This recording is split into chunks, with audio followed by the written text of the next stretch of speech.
начали писать посты и призывать общественность реагировать. Нашли телефон родственников, близких, позвонили, узнали, в чем есть необходимость, услышали о том, что во время поиска у многих находившихся местных жителей в лесу уже сели батарейки или не было вообще фонарей, и сделали выводы, что нужны новые свежие силы, нужно освещение.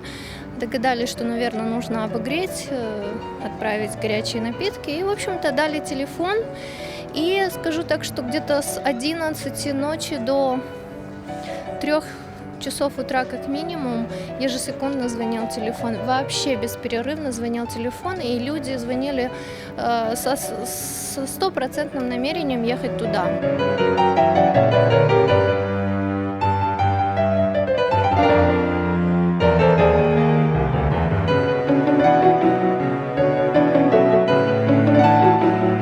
Реагировали представители всех национальностей Крыма. Этот ребенок сплотил всех, отзывались абсолютно все. Люди по домам сидели, молились, да, женщины, старики, мужчины, все ринулись искать.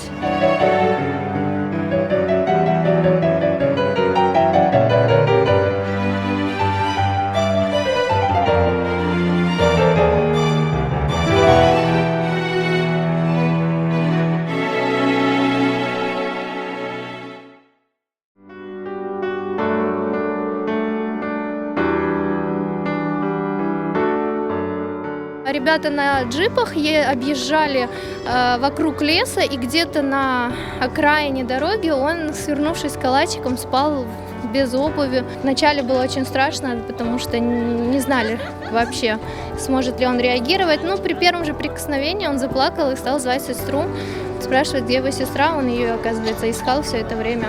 Только его дотронулись, он начал плакать, говорит, София, не могу найти.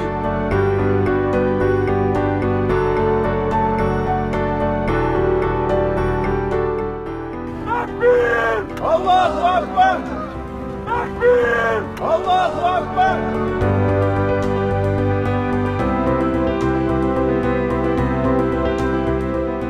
Ablakim, butun Qrim seni Қолын qidirdi. шығар, селам алейкум, Да, селям это скажи, я нашелся, все нормально.